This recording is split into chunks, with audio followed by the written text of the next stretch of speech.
अब धरी की धरी रह गई। यहाँ न्यूज़पेपर में देखिए, बिना अपग्रेड, जैसे प्राइमरी में थे तो हाई स्कूल में थे तो +2 के लिए चयनित हो गए।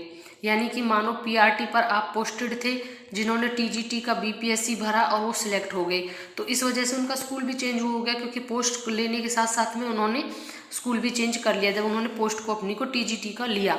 तो यहाँ पर इन्होंने इस चीज़ को स्पष्ट किया है कि इस प्रकार से स्कूल चेंज नहीं होगा, नहीं बदले जाएंगे, स्कूल नहीं बदल पाएंगे, क्योंकि इस तरीके से उनका ग्रेड तो बदला ही, पोस्ट भी बदला और साथ में स्कूल भी चेंज हो गया। तो ये अब विभाग ने क्लियर कर दिया है कि चयनित शिक्षकों का नहीं बदला जाएगा अब स्कूल। यानी जिस स्कूल में आप हैं, अगर आपने कोई फॉर्म भरा, बीपीएससी का फॉर्म भरा और आपने मान लीजिए पीआरटी थे, टीजीटी का भरा है, आप टीजीटी थे और पीजीटी का आपने भरा, तो आपका स्कूल में आपको वहीं पर अगर वैकेंट है आपकी सीट, मान लीजिए आपके हिंदी के थे, हिंदी से आपने पीजीटी का भरा, टीजीटी की पोस्ट पे थे, तो आपको उसी स्कूल में पदस्थापित कर दिया जाएगा, स्कूल नहीं बदला जाएगा। ये स्पष्ट कर दिया है। इसको लेकर शिक्षा विभाग के निदेशक ने सभी जिलों के जिला शिक्षा पदाधिकारियों के साथ हुई वीडियो कॉन्फ्रेंसिंग में यह निर्देश जारी किया है। साथ ही इसे सख्ती से सभी जिलों में लागू कराने का निर्देश भी दिया है। बीपीएससी शिक्षक भर्ती के पहले चरण में बड़ी संख्या में ऐसे शिक्षक भी हैं, यानी पहले चरण में ज़्यादा संख्या में ऐसे शिक्षक पाए गए हैं जिन्होंने दूसरे चरण की भी परीक्षा पास की है। गृह जिले से दूर या फिर ग्रामीण इलाकों के स्कूलों में पदस्थापित शिक्षकों ने अपने गृह जिला जाने या फिर शहरी क्षेत्रों के स्कूलों में पदस्थापन का मन बनाया था। आगे भी इसी दूसरी न्यूज़ में भी इसी न्यूज़ को कवर किया गया कि अब अपग्रेड शिक्षक ही बदल पाएंगे स्कूल। तो अपग्रेड शिक्षक कैसे बदल पाएंगे स्कूल?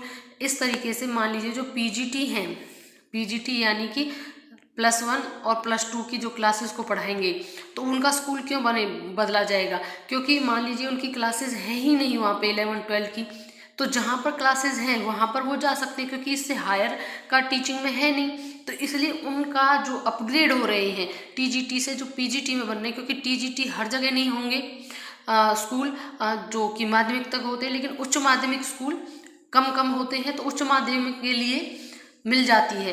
तो जो अपग्रेड शिक्षक हैं उनका ही बदल पाएगा स्कूल। यहाँ पर इस वाली न्यूज़ में इन्होंने इस चीज़ को बिल्कुल क्लियर कर दिया है।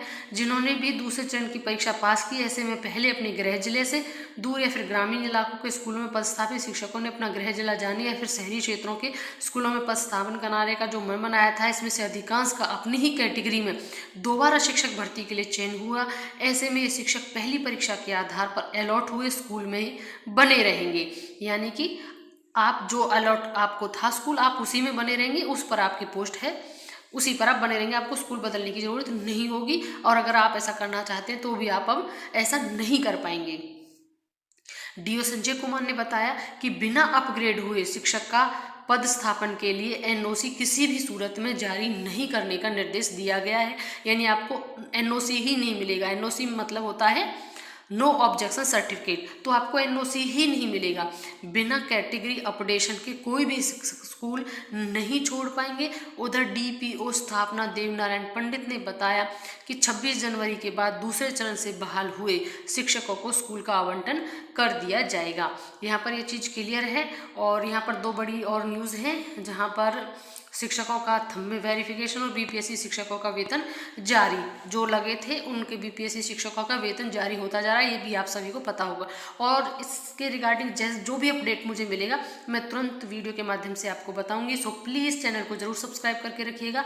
जैसे ही कोई नया अपडेट आता है, अगर आप सब्सक्राइब करके रखते हैं तो आप भी उससे तुरंत अपडेट हो सकेंगे। वीडियो को अंत तक देखने के लिए thank you and thanks for watching.